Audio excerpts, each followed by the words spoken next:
बिस्मिल्लाहिर्रहमानिर्रहीम। अस्सलाम वालेकुम। मैं हूं मोहम्मद अकरम खोसो। आज हमारे पास टॉपिक है तुर्की के बारे में, ऑल अबाउट टर्की। लेकिन आगे बढ़ने से पहले मैं आपको बताना चाहता हूं कि हमारे 14 नवंबर को 2 न्यू ऑनलाइन सेशंस क्लासेस शुरू हो रहे हैं। एक वर्ल्ड मैप का है, political map, physical map. World map बहुत इंपॉर्टेंट है, चाहे जीके को कवर करने के लिए, करंट अफेयर्स हो, आईआर और सब के लिए। दूसरा वो है जीके वन पेपर एमसीक्यूज। तमाम जो टेस्ट हैं, एमओडी हो, कुछ और टेस्ट हैं, एमपीटी हो, सीएसएस का, सबके लिए है। उसके अलावा 20 नवंबर को वर्ल्ड में करंट अफेयर्स, पाकिस्तान अफेयर्स और आईआर, और वो है ख़ास तौर पे जो हमारे दोस्त एस्पायरेंट्स हैं सीएसएस, उनके लिए। जी, तो हम बात कर रहे थे ऑल अबाउट टर्की। तुर्की के बारे में ज्योग्राफी, हिस्ट्री, पॉपुलेशन, इकोनॉमी, सब कुछ। ऑल अबाउट ये ऑफिशियल नाम है तुर्की का, याद कीजिएगा। कंट्रीज के ऑफिशियल नाम को लाजमी आप याद करें। रिपब्लिक ऑफ टर्की, ये क्या है? तुर्की का ऑफिशियल नाम है रिपब्लिक ऑफ टर्की, ठीक है। लेकिन याद कीजिएगा, तुर्की ने अपना नाम चेंज किया है। तैयब अर्दगान ने नाम जो है वो तुर्की चेंज किया है। ये है, ये सवाल आ चुका है एक टेस्ट के अंदर कि न्यू नेम कैसे लिखते हैं, उसका स्पेल क्या है? TURKIYE, TURKIYE, और जो पहले था वो था TURKEY टर्की। अभी वो लिखते हैं TURKIYE, और ये टर्किश जो है लैंग्वेज में इसको इस तरह लिखा जाता है। कुछ और भी वहां पर ऊपर डॉट डॉट लगाते हैं ये लोग। जी, तुर्की जो है it is a transcontinental country. जो कंट्री दो कॉन्टिनेंट्स में हो उसको हम कहते हैं ट्रांस। ट्रांस मीन्स के क्रॉस करना, एक से एक और के तरफ।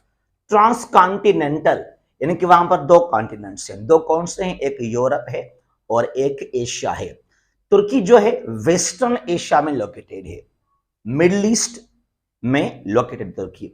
और याद कीजिएगा, जो तुर्की है उसको एशिया माइनर भी कहते हैं। अच्छा, ये दो पार्ट्स याद कीजिएगा, ये दो चीजें किताबों के अंदर हमारे पास ना, नौजवान क्या कहेंगे आपको? रशिया, रूस आधा एशिया में आधा यूरोप में है, तुर्की आधा एशिया में आधा यूरोप में है। उनको बस आधा बस पकड़ लिया उन लोगों ने। अरे ऐसा नहीं है, दो कॉन्टिनेंट्स में, दैट डज नॉट मीन के 50% वो एशिया में है और यूरोप में है। अनातोलियन पेनिनसुला, याद कीजिएगा, अनातोलियन पेनिनसुला। और यहां पर यानी कि एशियन साइड जो तुर्की का है वो है 97%। तुर्की 97% कहां पर है? एशिया में मौजूद है। बाल्कन पेनिनसुला यूरोप का हिस्सा है। साउथ यूरोप जो है it is called Balkan peninsula. वहां पर जिस तरह ग्रीस है, या Macedonia, Bulgaria, Romania, Serbia, Albania, Montenegro, Bosnia Herzegovina, Slovenia, Croatia, सारे वहां पर ही हैं। तो only 3% Turkey is in European side. 3% जो तुर्की है वो यूरोपियन साइड में है। लिसन नाउ, ये मैंने बनाया मैप तुर्की का। ये पूरा एशिया है, ये वाला यहां से ये पूरा क्या है? ये एशिया है। और ये कुल मिलाकर बनाता है 97%। जो ये वाला हिस्सा है इसको कहते हैं ओनली 3%। कितना? ये सिर्फ और सिर्फ ये है तुर्की का 3%, जो कि यूरोप में आ जाता है। 97 एशिया के अंदर है। अच्छा, पहले हम बात कर लेते हैं। अच्छा, ये सी, ये 3 सी के नाम याद कीजिएगा। ब्लैक सी, एजियन सी, मरमरा सी। ये तीनों इंपॉर्टेंट सी हैं जो लगते हैं तुर्की के साथ। ब्लैक सी है, एजियन सी है, मरमरा सी है। यहां से लेकर पहले बात करते हैं इसके नेबरिंग कंट्रीज के बारे में, ताकि आपको समझ में आ जाए। लिसन, यहां से लेकर यहां तक यह है सीरिया। ये क्या है? शाम। ये सीरिया है, यहां से लेकर यहां तक। फिर इस लाइन से लेकर इस लाइन यहां तक यह है इराक। यहां पर क्या है, इराक, यानी इराक और Syria south of Turkey, south east कहलाता है, क्योंकि साउथ वेस्ट में यहां पर है मेडिटेरेनियन सी, ठीक है ना। अब अगर बात की जाए कि यहां तक ये वाला ईरान है, ये वाला क्या है, ईस्टर्न साइड में, यहां पर 3 कंट्रीज हैं, ईरान भी है, यहां पर ये वाला ईरान है, ईरान, यहां से यहां तक ये जो है अर्मीनिया है, फिर यहां से लेकर यहां तक ये यहां पर जॉर्जिया, जॉर्जिया, अर्मीनिया और Iran to the east of Turkey, Iraq और सीरिया साउथ और साउथ ईस्ट ऑफ टर्की, ठीक है ना। फिर यहां पर है ब्लैक सी, ये पूरा यहां पर क्या आ जाएगा, यहां से बिल्कुल ये वाला है ब्लैक सी, यहां से लेकर ये सारा क्या है, ब्लैक सी कहलाता है। फिर यहां तक आगे, लिसन नाउ, यहां से लेकर यहां तक ये है बुल्गारिया, ये क्या है, यूरोप का कंट्री है बुल्गारिया। फिर यहां से नीचे यहां पर ये वाला है ग्रीस, यानी कि यूनान, ठीक हो गया ना। और ये जो मैंने कहा नॉर्थ ऑफ टर्की, कहां, नॉर्थ ऑफ टर्की, ये है ब्लैक सी। नॉर्थ वेस्ट जो यूरोपियन साइड है, that's part of Balkan peninsula, Balkan peninsula में कोई 11-12 कंट्रीज हैं, ये स्मॉल हिस्सा भी है बाल्कन के अंदर यूरोपियन साइड में। और याद कीजिएगा ये जो पानी है बिल्कुल बीच वाला, ये वाला जो पानी कहलाता है तुर्की के दोनों पार्ट्स के बीच में, दैट इज कॉल्ड मरमरी सी, ये लिखा मैंने मरमरी, आल्सो कॉल्ड मरमरा, इसको और भी कहते हैं Marmara, Marmara sea, sea of Marmara या मरमरी सी कहलाता है। बिल्कुल ये वाला, ये जो है बीच में, ये इसको मैं यूं कर रहा हूं इस तरह, मरमरी ये हो गया, ठीक है ना। अच्छा, फिर ये जो है वेस्टर्न पार्ट ऑफ टर्की, ये पूरा आगे ग्रीस आ जाएगा, यहां से ग्रीस आ जाएगा, ऊपर यूनान है ये, और बीच में है एजियन सी, कौन सा, ये वाला एजियन, ये वाला हो गया एजियन सी। अब ये भी सी है, एजियन सी, मरमरी सी, और ये हमने लिखा इसको ब्लैक सी, यहां पर ये हो गया। और ये इलाका है मेडिटेरेनियन सी का, साउथ और साउथ वेस्ट ऑफ टर्की, ठीक हो गया ना। अब ये दो चीजें जरा समझें, ब्लैक सी आ गया north of Turkey, Aegean sea आ गया west of Turkey, between Turkey and Greece, sea of Marmara, Marmara sea, between Asian and European part of Turkey. अब ये दो चीजें पानी हैं, दो स्ट्रेट्स कहलाते हैं, बास्पोरस स्ट्रेट है, नेरो पार्ट ऑफ वाटर। अब ये वाला हिस्सा, कौन सा हिस्सा, ये वाला हिस्सा, this point, this water, the water, narrow part of water which connects Black Sea with Marmara Sea, that small narrow water is called Bosphorus Strait, और वहां पर ब्रिज भी है, that's called Bosphorus Bridge। और ये है यहां पर क्या, इस्तांबुल, ट्रांसकॉन्टिनेंटल सिटी है, यूरोपियन साइड में भी है इस्तांबुल, एशियन साइड में भी है इस्तांबुल। जो ब्रिज है दैट्स कॉल्ड बॉस्फोरस ब्रिज। और जो दूसरा स्ट्रेट है Dardanelles, that connects Aegean sea with Marmara sea, ये मरमरी सी है, यहां पर एजियन सी है, now that's called Dardanelles strait. तो ये दो स्ट्रेट्स याद कीजिएगा, इनको आजकल लोग बहुत डिस्कस करते हैं because of the treaty of Lausanne. जो लॉजन का माहदा है वो 23 में, हालांकि जिस तरह लोग इसको पेश करते हैं ऐसा नहीं है। क्या कुछ होगा, मैंने 2 वीडियोस बनाए थे उसके ऊपर कि क्या कुछ होगा। खुश मत हो कि तुर्की जो है दोबारा कब्जा करेगा मिडिल ईस्ट के अंदर, सऊदी फलस्तीन, कोई बात ऐसा है ही नहीं। बस मुआशी लिहाज से कुछ फायदा होगा तुर्की को, ब्लैक सी में तुर्की के कंट्रोल में होंगे ये दोनों स्ट्रेट्स, बॉस्फोरस और डाल्डानेल्स। यहां पर जरा यहां से आगे चलते हैं, अंकारा, अंकारा कैपिटल सिटी है तुर्की का, यहां पर अंकारा है, यहां पर यह वाला अंकारा है ये, ठीक है। और ये Istanbul, the largest city of Turkey, सबसे बड़ा है, मन का यूरोपियन साइड में भी है और ये एशियन साइड में भी लोकेटेड है। अगर बात करें आबादी के हवाले से, जो तुर्की का पॉपुलेशन है 2021 के मुताबिक 84.68 मिलियन, कितने? 84.68 मिलियन, यानी कि 8 करोड़ और 40 लाख, ठीक है, 8 करोड़ 40 लाख आबादी है तुर्की की, 9 करोड़ भी नहीं है, 8 करोड़ और 40 लाख आबादी है तुर्की की। और वहां पर क्या है अबाउट एथनिसिटी, टर्किश लोग जो हैं वो 70% हैं, 70% तुर्की में टर्किश लोग हैं खुद, और जो कुर्द हैं वो 20% हैं।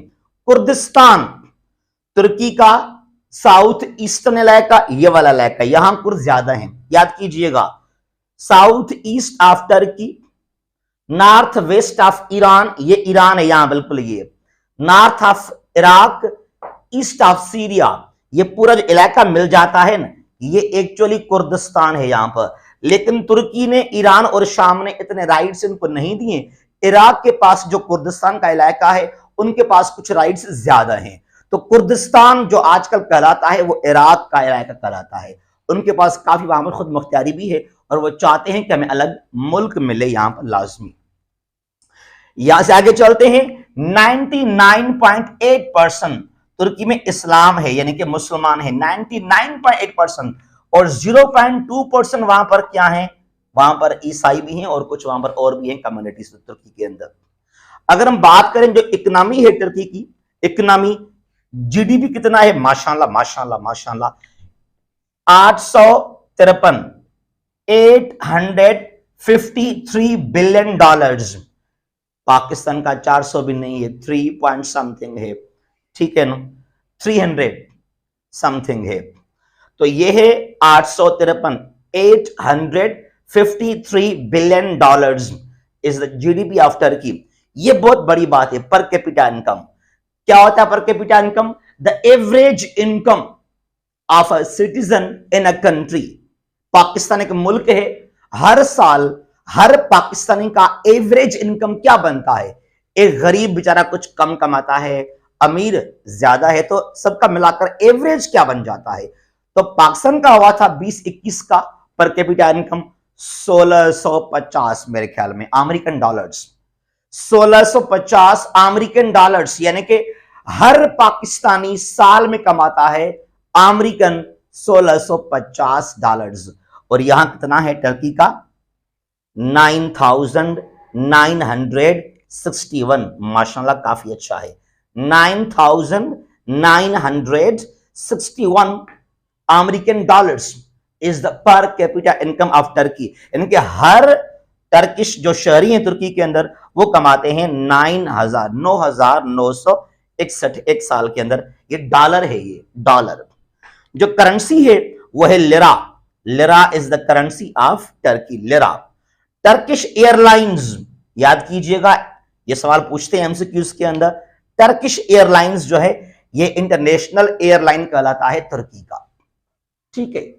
अगर हम बात करें गवर्नमेंट और कुछ हिस्ट्री के बारे में, ओटोमन एम्पायर, सल्तनत उस्मानिया बड़ा मशहूर है, 1299 में बनाया गया और डिसोल्व हुआ 1922 में। 1299 में बना और 1922 में after world war 1 it was dissolved Ottoman empire. Istanbul को कब फतेह किया गया था? 1453 में, 1453 में from the Byzantine also called the eastern Roman empire. उनको शिकस्त किया ओटोमन एम्पायर ने 1453 में। और जो इस्तांबुल है ये वाला शहर दैट केम अंडर टर्किश और ओटोमन एम्पायर कंट्रोल। यहां से आगे चलते हैं। ट्रीटी ऑफ लॉजन, आजकल इसको लोग पता नहीं इसको पढ़कर क्या क्या कहते हैं, यूट्यूब पर जाओ तो लोग ये कहते हैं कि 2023 में ये सऊदी अरेबिया, इराक, फलस्तीन सब कुछ दोबारा बहाल हो जाएगा ओटोमन एम्पायर, और जो तुर्की है दोबारा वहां पर हुक्मरानी करेगा। अरे यार ऐसी कोई बात ही नहीं है। कहां से सुनते हैं आप लोग? ये नॉलेज आप कहां से पढ़ते हैं? और किसने आपको कहा कि 100 साल के बाद ये मुआहदा खत्म हो जाएगा? रूल में नहीं लिखा, ये एक सिविलाइज कॉन्सेप्ट है। कि 100 साल के बाद आप किसी ट्रीटी को रिवाइज कर सकते हैं। तो क्या होगा, अब ये दोनों पानी बास्पोरस और डाल्डानेल्स ये ओपन है दुनिया के लिए। यूरोप अमेरिका वाले यहां से अंदर आ सकते हैं ब्लैक सी के अंदर। सिर्फ ये इसको फायदा होगा कि 2023 के बाद ये होगा in the control of Turkey, और इस पानी को तुर्की बंद करे, क्लोज करे, जो भी करे। जो शिप्स यहां अंदर आएंगे ब्लैक सी के अंदर, यहां से बाहर जाएंगे मिडटरेनियन सी, अटलांटिक ओशन और इंडियन ओशन की तरफ, तो उनसे रूस है, यूक्रेन है, बुल्गारिया, रोमानिया हो गया, जॉर्जिया हो गया, इनसे वो टैक्स कलेक्ट कर सकता है। यानी कि इकोनॉमिकली काफी फायदा होगा तुर्की को। और यहां पर जो है ब्लैक सी के अंदर कुछ आयल है, उस आयल को एक्सप्लॉइट नहीं किया तुर्की ने, तो वो आयल को वहां से एक्सप्लॉइट यानी कि निकाल कर यूज कर सकता है तुर्की। ये इसको फायदा होगा। और किसने कहा कि ओटोमन एम्पायर दोबारा बहाल हो जाएगा, तुर्की दोबारा पता नहीं कहां से कहां हो जाएगा, ये इसराइल, फलस्तीन, ये सऊदी अरेबिया, मक्का, मदीना, तुर्की।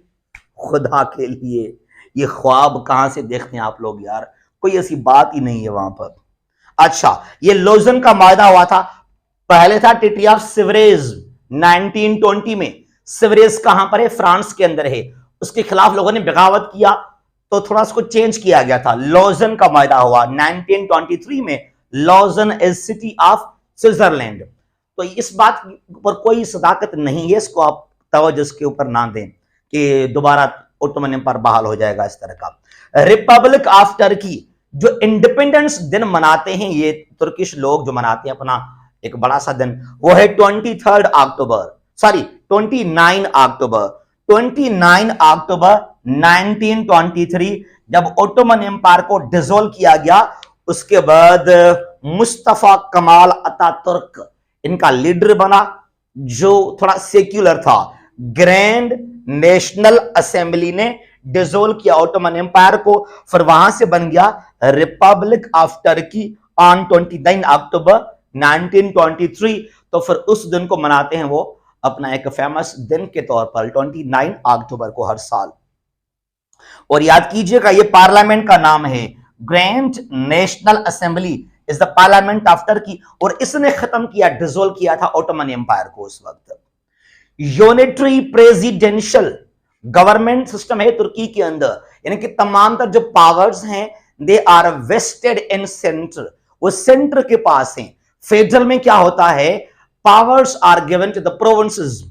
पाकिस्तान में क्या है, फेडरल पार्लियामेंट्री, कहीं पर फेडरल प्रेसिडेंशियल भी है, लेकिन यहां पर क्या है, यूनिटरी, यानी कि कोई भी ताकत पावर्स नहीं है यूनिट्स के पास, सूबों के पास, मरकज के पास सारे अख्तियार मौजूद हैं, पावर्स मौजूद हैं। प्रेसिडेंशियल यानी कि सदारती निजाम, और तैयब अर्दगान, रजब तैयब अर्दगान जो है वहां का प्रेसिडेंट है 2014 से लेकर अभी तक। ये कुछ चीजें हैं अबाउट टर्की जो कि करंट अफेयर्स के लिए और पार्टिकुलरली वन पेपर जीके के लिए बहुत ही इंपॉर्टेंट है, ये आपको काम आ सकते हैं, इनको लाजमी आप पढ़ें।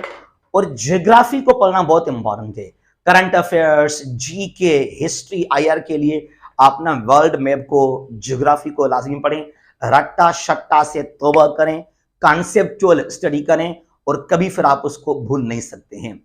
एक बार फिर मैं कहूंगा आपको, जो हमारे न्यू सेशन शुरू हो रहे हैं उनको ज्वाइन कीजिएगा, वहां आपको बहुत फायदा होगा। जहां भी हैं खुश रहें। अल्लाह हाफिज। पाकिस्तान जिंदाबाद।